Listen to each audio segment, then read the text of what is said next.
Hello, my name is John DePiro. I'm a volunteer at the Cold War Museum, Vint Hill Farm Station in Warrenton, Virginia.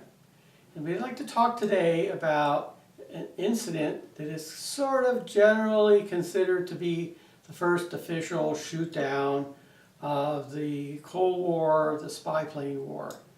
So there was an incident that occurred on April 8th, 1950.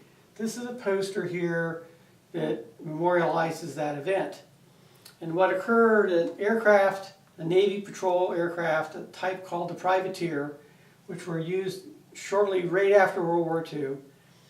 And they were World War II technologies. They were reciprocal engine, four of them.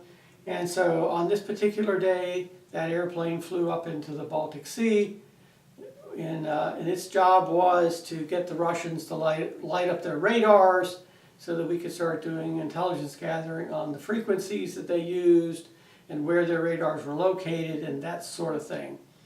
So as they were flying up, they were in international waters, being very careful not to overfly the Soviet Union's territories.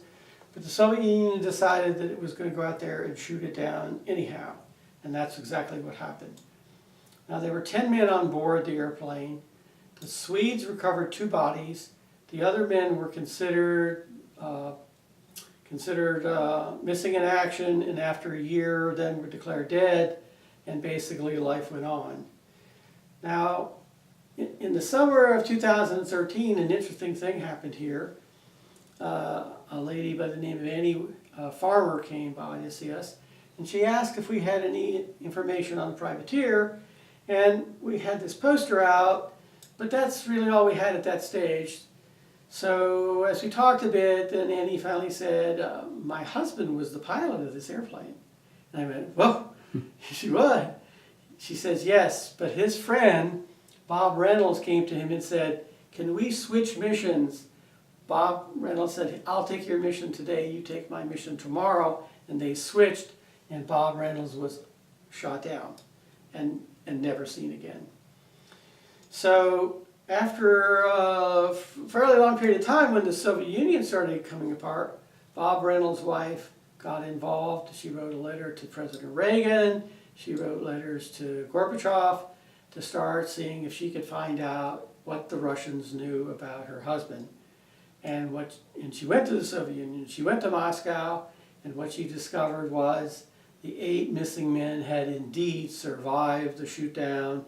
They had been captured by the Russians, and she was able to track her husband through a succession of Soviet prisons and mental institutions for about 10 years after the shoot down, and then the trail went cold because the Russians just stopped wanting to participate.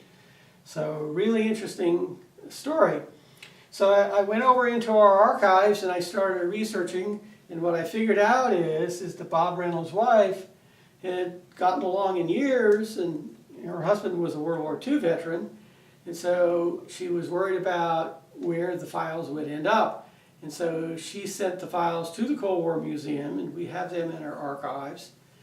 And so in the archives, she had gathered up photographs of 6 of the 8 missing crewmen. So we now have them framed here, and we're able to memorialize the effort that those guys gave to the Cold War. So if you want to see more and you want to talk to us about it, come on out to Vint Hill Station in Warrenton, Virginia. We'd be happy to have you. Have a good day.